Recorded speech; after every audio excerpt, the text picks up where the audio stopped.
Salut, salut! Alors, je vais vous présenter rapidement quelques extraits d'une réunion à laquelle j'ai assisté pour l'incubateur Coco Shaker, qui présentait les projets de la promotion de cette année. C'est un incubateur plutôt orienté ESS, économie sociale et solidaire. Et voilà, ça me paraissait intéressant de montrer ces quelques projets, même si la qualité n'est pas forcément tip-top, vu que ça s'est fait pendant un déjeuner avec ma petite caméra. Et je reviendrai là-dessus, puisque je fais partie des parrains de l'association et je parraine le premier projet qui est présenté, qui s'appelle Chez Mamie, et pour lequel j'ai fait une interview des protagonistes, mais ça sera pour une prochaine vidéo. Des associations telles le Secours Populaire, le Secours Catholique, la CIMAD, qui travaillent dans des domaines de la solidarité et de l'hébergement d'urgence pour réfléchir à innover, à apporter des innovations dans les types d'hébergement qu'on peut proposer à des publics qui sont un peu fragilisés. Et avec ça, on leur apporte un accompagnement personnalisé selon la situation dans laquelle ils sont. Donc on a des travailleurs sociaux qui travaillent sur les aspects juridiques, sociaux, éducatifs, et qui vont les accompagner le temps d'arriver à la régularisation de leur situation juridique. Une fois qu'ils obtiennent leur titre de séjour et la régularisation, eh ben, ils sortent du dispositif. Ils sortent du dispositif dans la mesure où ils ont des ressources pour se payer un appartement et une insertion, en tout cas un projet d'insertion professionnelle. Et de là, après, ben, ils prennent leurs petites envols, comme un adolescent va sortir de chez lui parce qu'il sera autonome financièrement, économiquement, professionnellement. Donc c'est de se dire, eh ben, on a innové pour les familles, eh ben, essayons d'innover pour ces jeunes-là. Donc on est en train de réfléchir, en effet, d'où le projet Chez Mamie, à un type d'hébergement qui serait plus favorable pour ces mineurs.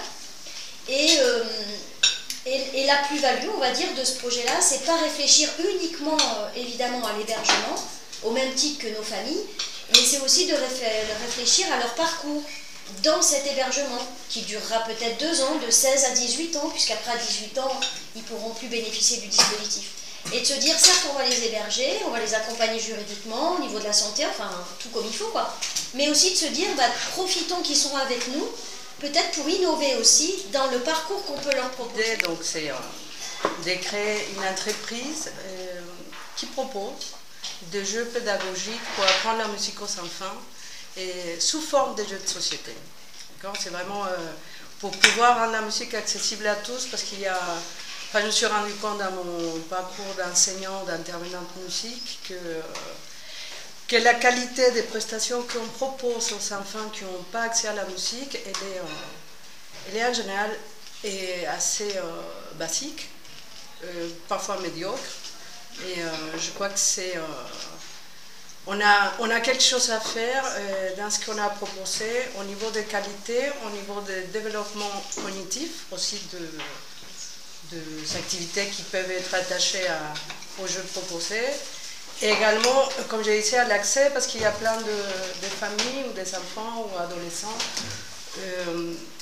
qui ne peuvent pas se payer forcément des cours de musique ou des solfèges, ou qui sont trop loin de ces structures qui existent au niveau des écoles, conservatoires. Et donc l'idée, c'est pouvoir les apporter un outil qui les permette d'accéder donc à la musique. C'est ça l'idée. Sur un projet de signalétique pour une structure médico-éducative qui accueille des personnes autistes, et du coup comment mettre en place des supports adaptés à leurs besoins, à leurs spécificités, pour qu'elles puissent mieux s'orienter dans leur établissement. Mon projet, c'est qui s'appelle 6e Sens, qui peut-être sera amené à changer de nom. L'objectif est de pouvoir proposer mes compétences en tant que designer sur cette expertise de la déficience cognitive, pouvoir les apporter aux établissements spécialisés pour aider les accompagnants à améliorer justement leur accompagnement auprès d'un public avec autisme ou avec une déficience cognitive, grâce à des supports visualisés, donc des images, pour faire plus simple, qui sont un moyen de communication a priori adapté à ce public. Les maisons de retraite, elles sont pleines à craquer. l'État aujourd'hui pousse pour que chaque plus de 65 ans reste à son domicile et a mis en place des mécanismes qui va l'inciter à. Donc on va dire qu'on a aujourd'hui sur le territoire une richesse de dispositifs qui existent, mais une énorme difficulté à pouvoir toucher ces dispositifs quand on est une personne âgée, quand on est isolé, à comprendre, à s'y retrouver dans tout ce qui existe et à mettre du lien dans tout ça. Donc l'idée de Sequoia, c'est de leur permettre de rester à leur domicile, conformément à leur volonté, en les accompagnant dans l'aménagement de leur mode de vie. Alors ça passe par quoi? Ça passe par déjà se rendre chez eux, et rien que ça c'est une innovation par rapport à ce qui existe, à partir de la personne d'elle-même, de sa situation, de là où elle habite, de son environnement, pour essayer d'estimer, d'évaluer quels sont tous les facteurs de risque, les facteurs de fragilité sociale, économique, environnementale, pour ensuite mettre en place un pool, un écosystème de solutions, de dispositifs qui peuvent être l'aménagement de l'habitation, la salle de bain, le premier endroit où se passent les chutes, première cause de mortalité, première cause d'intégration en EHPAD. Donc